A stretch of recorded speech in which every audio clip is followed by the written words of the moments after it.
Selamat datang di Novel Audioku Channel. Terima kasih sudah mampir di Novel Audioku Channel. Bantu untuk klik tombol subscribe dan like untuk berkembangnya channel ini. Dan jangan lupa untuk nyalakan loncengnya agar selalu mendapatkan notifikasi terbaru dari Novel Audioku Channel. Silahkan menikmati cerita novel favorit Anda. Mari kita lanjutkan kembali kisah novel Aiden Enzo Kehidupan Super, episode 321, bersama Novel Audioku Channel. Selamat mendengarkan. Masih bersama Novel Audioku Channel, mari kita lanjutkan. Di bangsal, tiba-tiba menjadi sunyi.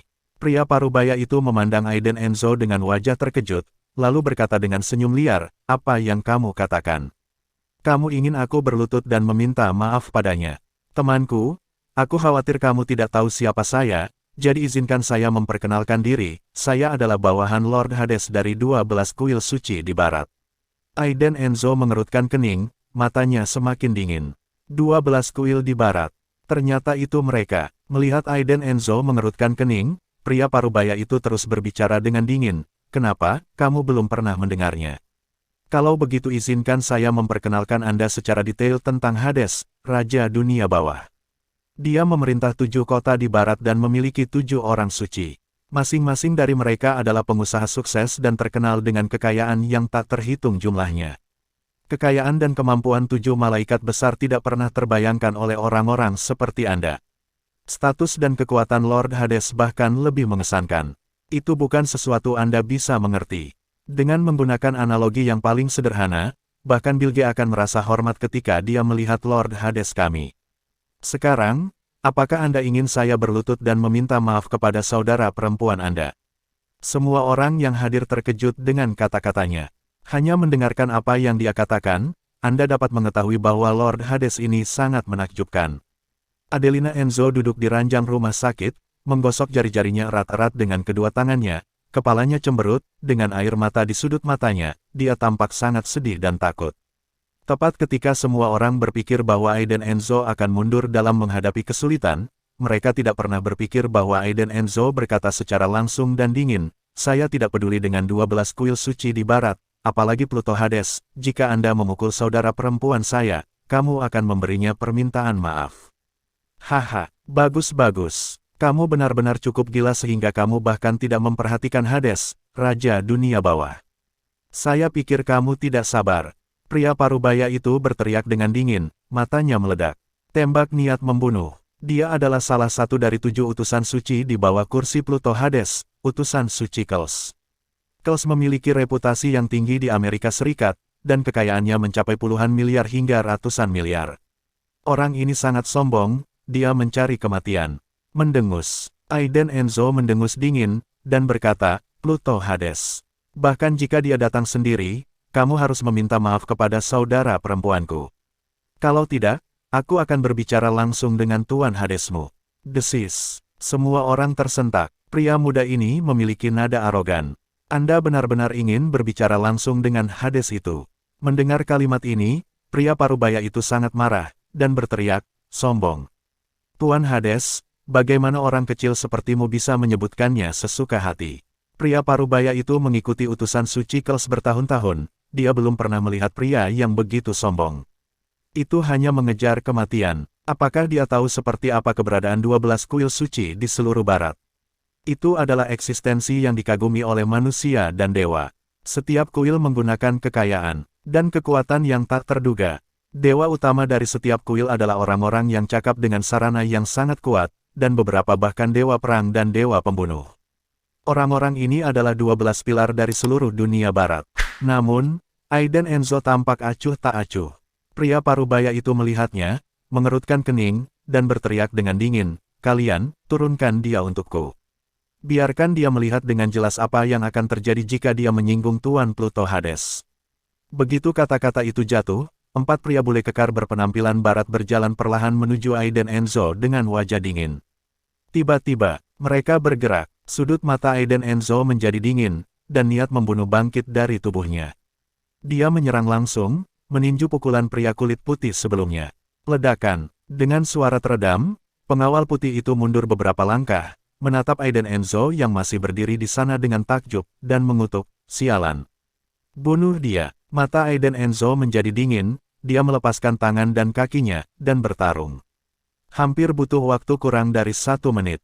Di lantai bangsal, keempat pengawal kulit putih semuanya telah berbaring, tidak bisa bangun untuk waktu yang lama. Melihat Aiden Enzo lagi, dia masih berdiri dengan tenang, menatap pria parubaya dengan mata dingin.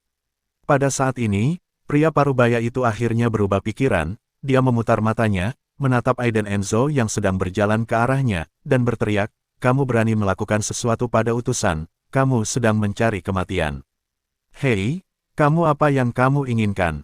Jangan datang ke sini." Melihat wajah dingin Aiden Enzo, pria parubaya itu mundur ketakutan, tumitnya tersandung sofa, dan dia jatuh ke sofa. "Minta maaf pada adikku," kata Aiden Enzo, matanya dingin, seolah ingin membunuh seseorang. Pria parubaya itu cukup keras kepala dan langsung berteriak, "Tidak mungkin. Saya adalah utusan Kels di bawah Tuan Pluto Hades, dan tidak ada yang memenuhi syarat untuk membuat saya meminta maaf kecuali utusan dan Tuan Pluto Hades." Bang! Aiden Enzo langsung bangun dan menginjak dada pria parubaya itu dengan berat. Klik, tulang rusuk patah. Pria parubaya itu berteriak, butir-butir keringat seukuran kacang sudah meluncur dari dahinya. Kamu lepaskan, menyinggung utusan suci, kamu hanya akan mati." Pria parubaya itu berteriak dengan susah payah. Sudut mata Aiden Enzo menjadi dingin, dan kekuatan di bawah kakinya meningkat. Segera, pria parubaya itu menjerit dan terus berteriak, saya minta maaf, saya minta maaf." Aiden Enzo lalu membiarkan pergi, dan pria parubaya menutupi tangannya.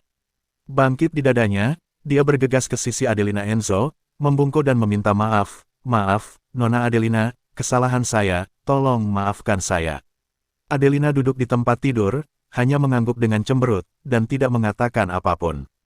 Ekspresi Aiden Enzo menjadi dingin, dan dia berteriak pada pria itu, "Bawa orang-orangmu, keluar." Ya, pria parubaya itu buru-buru memimpin orang-orangnya keluar dari bangsal. Setelah meninggalkan bangsal, pria parubaya itu berteriak dengan marah, "Sialan, kamu berani melakukan sesuatu padaku. Segera beritahu aku kepada orang-orang di Shanghai, aku akan membunuhnya dengan tanganku sendiri." Bajingan kecil berani mencuri barang-barang Pluto Hades dan melarikan diri dari kuil.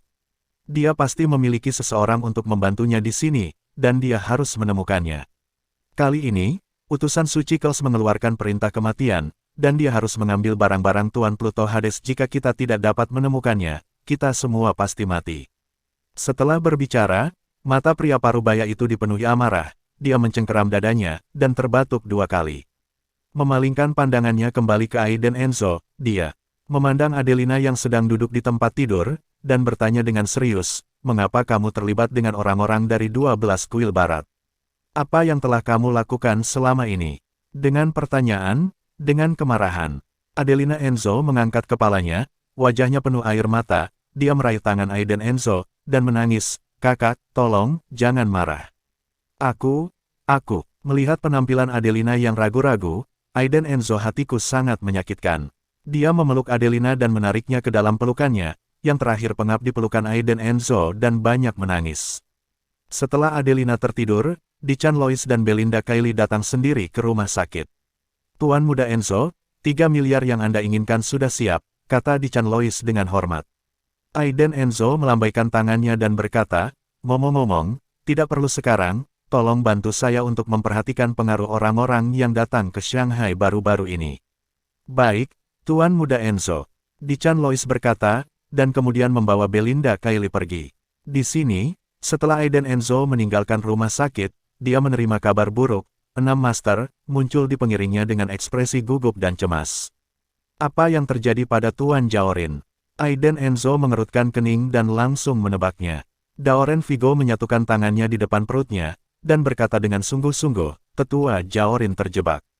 4 keluarga besar bersatu dengan keluarga kecil dan beberapa kekuatan yang tersebar di sungai dan danau untuk menyerang Tuan Jaorin. Tuan Jaorin kalah dan terluka serius. "Sudah berapa lama?" Aiden Enzo bertanya lagi. 2 jam yang lalu. "Di mana orang itu?" "Yan Cheng, keluarga Sen," jawab Dianopan. Wajah Aiden Enzo menjadi gelap, dia melihat ke beberapa master, dan kemudian bertanya, "Lansia, apakah Anda bersedia menemani saya untuk menyelamatkan Tuan Jaorin?" Beberapa master saling memandang, dan kemudian berkata serempak, "Tentu saja." Masih bersama Novel Audioku Channel, mari kita lanjutkan. Yancheng, kediaman keluarga Sen. Manor ini adalah simbol dari seluruh Yancheng, dan pemilik manor ini adalah keluarga terbesar di Yancheng, dan sebuah keluarga dengan seni bela diri terbaik, manor dari keluarga Sen. Keluarga Sen telah diwariskan di Yancheng selama ratusan tahun, dan tidak diragukan lagi merupakan keluarga yang paling berakar di Yancheng. Selain itu, seluruh Yancheng menghormati konsep keluarga. Sebagai keluarga terbesar di Yancheng, keluarga Sen secara alami memiliki pengaturan dan koneksi sendiri di semua aspek Yancheng. Tidak berlebihan untuk mengatakan bahwa di Yancheng, keluarga Sen adalah gunung dan langit. Keluarga Sen, kemanapun mereka pergi, pasti menarik perhatian dan rasa hormat. Hari ini, seluruh rumah keluarga Yancheng Sen penuh sesak. Alun-alun Sen Family Manor, arena kompetisi besar, dan tribun di sekitarnya sudah penuh dengan orang. Dan di area paling atas dan tengah tribun, para leluhur dan murid dari 4 keluarga besar sedang duduk di tribun, memandangi lelaki tua berambut putih di tribun kompetisi di bawah. Mengenakan seragam militer putih, sosoknya setinggi dan lurus seperti gunung, dan punggungnya sunyi dan luas. Johan Jaorin, seorang master seni bela diri Tiongkok, berdiri di atas panggung saat ini, matanya terbuka lebar, memelototi kepala 4 keluarga besar di atas tribun, dan pasukan seni bela diri yang berbicara dengan keras dan menyerangnya dengan berbagai cara. Dapat dilihat bahwa Johan Jaorin sangat buruk saat ini, dan dia tampaknya terluka parah. Namun, dia berdiri dengan bangga di atas panggung kompetisi, tanpa ada tanda-tanda akan mundur. Patriark keluarga Sen, Xiano Sen, sedang duduk tinggi di kursi guru besar di tengah tribun, bermain dengan 2 buah kenari di tangannya, menatap dingin ke arah Johan Jaorin di antara hadirin dengan sepasang mata harimau. Di sebelahnya adalah kepala keluarga Guo, Anderson Guo, yang agak gemuk, dengan alis tebal dan mata tipis, dan senyum dingin di sudut mulutnya. Patriark keluarga Lu, Gairen Lu, bertubuh pendek, berusia 60-an, dengan bungkuk, sepasang mata segitiga, dan tatapan muram. Patriark keluarga Wu, Serena Wu, Nyonya Wu, pendek dan kurus, dengan warna lilin lapuk, dari perbatasan Miao, Yunnan dan Guizhou. Duduk atau berdiri di belakang mereka semua adalah anak-anak kecil keluarga yang cakap. Di antara mereka, sebagian besar murid perempuan di belakang Patriark Nyonya Serena adalah gadis yang cantik, dan pakaian mereka juga sangat modern. Di sebelahnya, adalah kepala beberapa keluarga dan kekuatan seni bela diri domestik yang tidak terkenal. Hari ini, mereka diperintahkan oleh Xiano Sen untuk berkumpul di Sen Family Manor, hanya untuk berurusan dengan pemimpin Johan Jaorin. Jika seni bela diri Tiongkok dibagi menjadi hitam dan putih, Johan Jaorin mewakili seni bela diri yang layak. Keluarga Hugo, keluarga Sen, keluarga Guo, keluarga Lu, dan keluarga Wu yang dipimpin oleh keluarga seni bela diri tingkat rendah ini mewakili ketidaksenonohan dalam seni bela diri. Tentu saja, keluarga Hugo sekarang berada di bawah kendali Asosiasi Seni Bela Diri Nasional. Seluruh situasi jatuh ke tangan kepala keluarga Sen, Xiano Sen. Xiano Sen memandang Johan Jaorin di atas panggung, bangkit, dan berteriak dengan dingin, "Tuan Jaorin, Anda telah berada di sini selama 2 hari, dan Anda telah memainkan 32 pertandingan. Jika Anda terus bertarung, saya khawatir generasi master seni bela diri Tiongkok akan mati di panggung kompetisi keluarga Sen saya. Tuan Jaorin, Anda dan saya sama-sama pewaris seni bela diri, mengapa Anda tidak duduk dan berbicara?" Xiano Sen berteriak keras pada saat ini, sudah cukup memberikan wajah. Dalam 2 hari terakhir, dia mengatakan ini berkali-kali. Namun, Johan Jaorin memperjelas bahwa dia ingin menggulingkan aliansi yang akhirnya disatukan oleh keempat keluarga. Ini melanggar kepentingan 4 keluarga besar mereka, dan mereka harus berjuang bersama. Johan Jaorin mengangkat kepalanya, rambut putihnya terurai, matanya berkilau, dan dia berdiri dengan tangan di belakang, dan kesombongan seorang master menyebar ke seluruh penonton. Dia berkata dengan marah, "Kesenian nasional, bagaimana Anda dan para idiot dapat membicarakannya? Ketika Anda, yang mengaku sebagai pewaris seni nasional, ketika Anda menghadapi penindasan Fusang dan kekuatan asing lainnya dan memilih untuk menjadi bijaksana dan lindungi dirimu, kamu sudah menyerah. Martabat leluhur. Ketika kamu kambing hitam diam-diam bersatu dengan pasukan asing dan mencuri fondasi seni nasional, situasi hari ini sudah hancur, tidak memiliki kemampuan hebat, tetapi saya ingin menunjukkan kepada Anda semua hal suci satu persatu. Generasi saya, kembalikan martabat dan tulang punggung bela diri nasional. Suara hikmat bergema di seluruh manor keluarga Sen. Kulit setiap orang jelek, terutama ketika mereka ditegur oleh tokoh utama secara langsung. Sudut mata Garen Lu menjadi dingin, dan seringai ganas muncul di sudut mulutnya, dan dia berkata, Johan Jaorin, mungkinkah kamu pikir kamu bisa mengalahkan kami semua? Kamu hanyalah manusia, dan tidak peduli seberapa kuat Anda tidak mampu melakukannya. Patriark Anderson Guo mencibir setuju, Tuan Jaorin, Anda sudah tua dan Anda dapat memainkan 32 permainan, yang benar-benar menjadi panutan bagi generasi saya, tetapi sekarang bahwa kamu terluka parah, bisakah kamu terus memainkan 32 pertandingan? Hah, Johan Jaorin melambaikan tangannya, dan berteriak dengan marah dengan suara dingin. Demi keadilan seni bela diri, bahkan jika aku, Johan Jaorin, jatuh di arena seni bela diri ini hari ini, aku masih akan lebih baik dari kalian bajingan. Pusat, menyapu penonton, semua orang terkejut lagi. Itu benar-benar master, masih ada momentum yang kuat. Patriark Sen, apa yang harus kita lakukan? Jika pertarungan berlanjut seperti ini, dunia luar telah menerima desas-desus. Jika lelaki tua ini benar-benar mati di sini, itu akan berdampak buruk bagi keluarga Sen dan kita, kata Anderson Guo dengan cemas. Hehe, itu hanya seorang lelaki tua yang mencoba untuk menonjol, dan dia akan mati jika dia mati. Mungkinkah kita takut pada orang lain? Mata Garen Lu suram, dan seringai dingin muncul di sudut mulutnya. Patriark Sen, keluarga Hugo sudah di bawah kendali Asosiasi Seni Bela Diri Nasional. Jika kita bersikeras melakukan ini, apakah kita akan menyinggung Asosiasi Seni Bela Diri Nasional? Nyonya Serena juga tampak khawatir saat ini.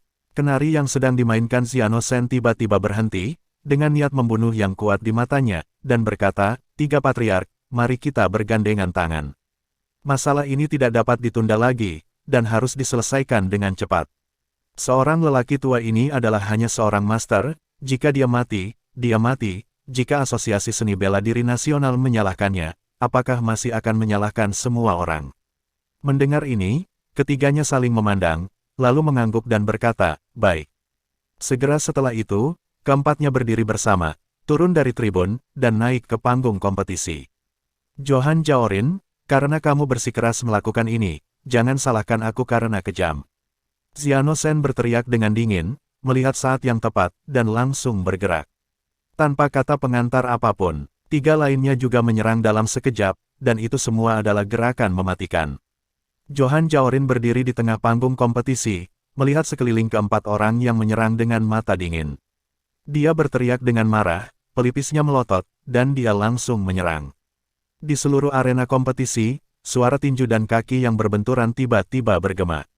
Adegannya sangat menegangkan. Johan Jaorin bertarung melawan 4 patriark sendirian, dan dia tidak kehilangan angin.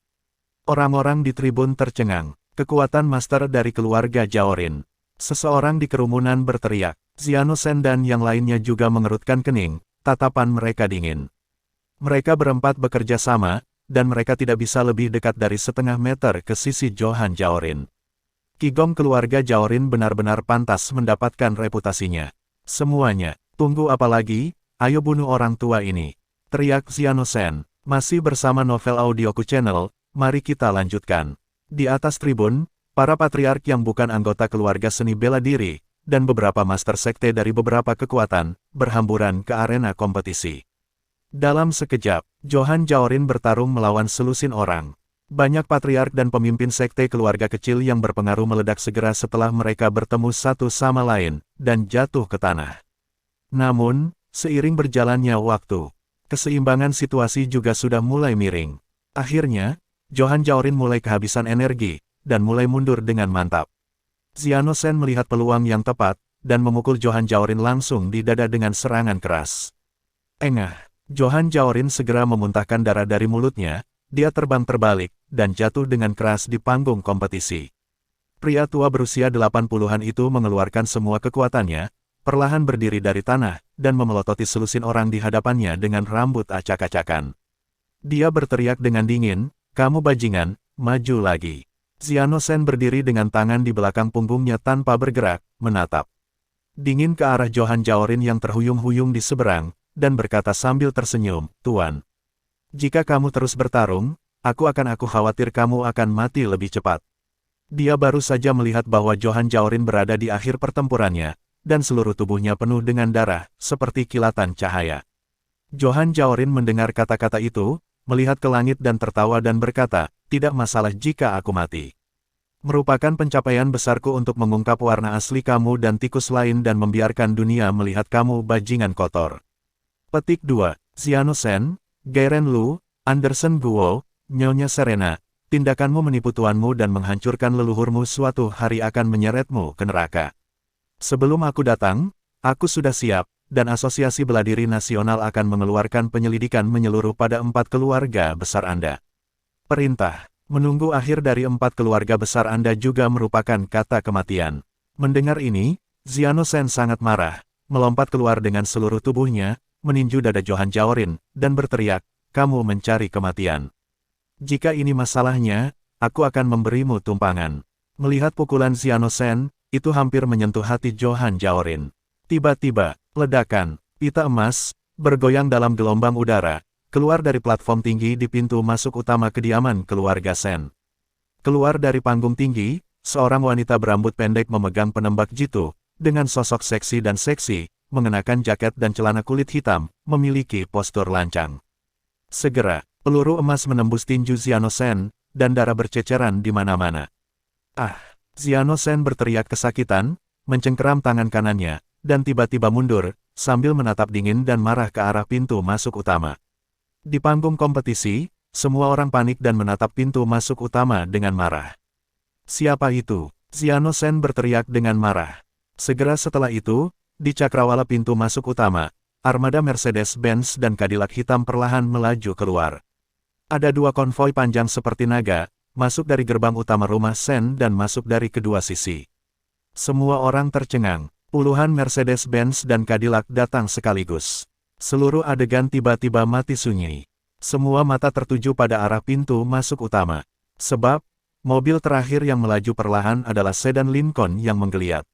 Diikuti oleh 3 Rolls-Royce. Cara tampil di atas panggung ini terlalu spektakuler dan luar biasa. Bahkan keluarga Yan Cheng Shen tidak dapat mencapai aura semacam ini. Tiba-tiba, diskusi muncul dari kerumunan, "Apa yang terjadi?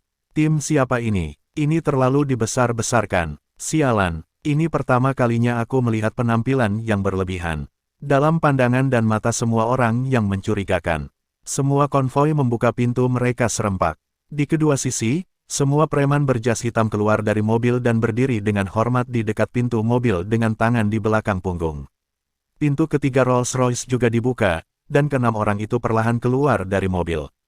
Begitu ke-6 orang ini muncul, penonton gempar, mendesis. Semua orang tersentak. Enam master. Betul sekali. Di depan mata mereka, ke-6 master itu datang sendiri. Xiano Shen mencengkeram tangan kanannya yang berdarah, dan 3 leluhur di sampingnya juga memiliki ekspresi dingin dan ketakutan di wajah mereka. "Ups, ke-6 master ada di sini, Patriark Shen, apa yang harus kita lakukan?" Wajah Anderson Guo penuh kepanikan. Wajah Gairen Lu juga muram, dan dia berkata dengan cemberut, "Lihat Lincoln itu, sepertinya ada seseorang di sana." Nyonya Serena juga menatap Lincoln yang diperpanjang dengan curiga. Tentu saja, semua orang menonton. Sebab, mereka dapat melihat dengan jelas bahwa 6 master berdiri di kedua sisi mobil Lincoln, seolah-olah menjaga pemilik mobil dengan ketat. Pintu depan terbuka lebih dulu, dan Tergio Ziso serta Tuan Berto turun. Itu dia, Shanghai Berto dan Tergio Ziso Sanjiang. Seseorang mengenali keduanya dan langsung berteriak. Xiano Shen mengerutkan kening. Bagaimana mungkin orang-orang dari dunia bawah tanah datang ke keluarga Shen-nya di Yancheng untuk berpartisipasi dalam urusan dunia seni bela diri? Segera setelah itu, di bawah tatapan gugup semua orang, pintu belakang Lincoln yang diperpanjang akhirnya terbuka. Sosok jangkung dan tampan turun dari mobil, mengenakan setelan biru tua, mengenakan kacamata hitam, bersinar dan megah, dengan aura yang tak tertandingi. Bahkan dari kejauhan, itu telah memberi banyak orang tekanan tak terlihat. Kemudian, sosok itu menoleh untuk melihat para leluhur di panggung kompetisi, dan perlahan menaiki tangga. Di belakangnya, diikuti oleh 6 master, diikuti oleh Tergio Ziso dan Berto. Sejak Aiden Enzo berdiri di panggung kompetisi, Xiano Shen dan yang lainnya menghadapnya semua menatap kosong, tidak berani menunjukkan sikap mereka. Momentum yang sangat kuat, Tuan Muda Enzo. Johan Jaorin sedikit tersenyum ketika melihat orang itu datang, dan tubuhnya akan jatuh.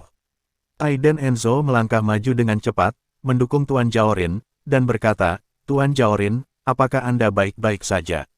Wajah Johan Jaorin pucat, tangannya gemetar, dan dia sudah lemah. Dia menggelengkan kepalanya dan berkata, ini baik.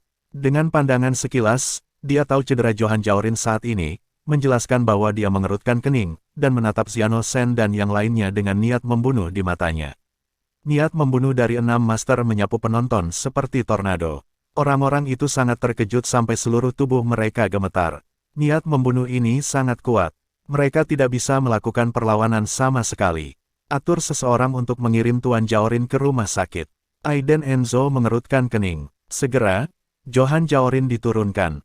Di atas panggung, ada 2 kekuatan. Aiden Enzo meletakkan tangannya di saku celananya, mengerutkan kening, dan menatap Xiano Shen yang tangan kanannya tertusuk. Aku ingin tahu siapa adik laki-laki ini. Xiano Shen juga sangat gugup, tetapi masih bertanya. Tetapi, ledakan, di bawah tatapan takjub semua orang, Aiden Enzo langsung mengeluarkan senjata api dari pinggang Tergio Ziso, mengarah ke lutut kanan Xiano Shen. Ah! Sambil berteriak, Xiano Shen langsung berlutut di panggung kompetisi. Pemandangan yang tiba-tiba ini membuat semua orang benar-benar bingung, dan pada saat yang sama, hati mereka bergetar. Aku tidak suka kamu berbicara denganku sambil berdiri. Wajah Aiden Enzo diam, rambutnya digulung oleh angin dingin, dia memiliki wajah yang tegas dan tampan, dengan niat membunuh di matanya. Orang gila yang berani menyakiti orang di wilayah keluarga Shen. Seorang anak dari keluarga Shen berdiri saat ini, menunjuk Aiden Enzo dan berkata dengan marah. Keluarga Shen di Yancheng belum pernah diintimidasi seperti ini sebelumnya. Belum lagi kepala keluarga Shen berlutut. Aiden Enzo menoleh, dengan cibiran di sudut mulutnya, memandangi anak-anak keluarga Shen yang berdiri, dan pada 4 keluarga besar dan anak-anak dari berbagai kekuatan seni bela diri mengalir dari segala arah. Dia tersenyum dingin dan berkata, sangat bagus, lebih dari orang, kan? Terima kasih sudah mampir di Novel Audioku Channel. Bantu untuk klik tombol subscribe dan like-nya untuk berkembangnya channel ini. Novel Audioku Channel akan memberikan lebih banyak lagi cerita novel yang lainnya dalam versi audio.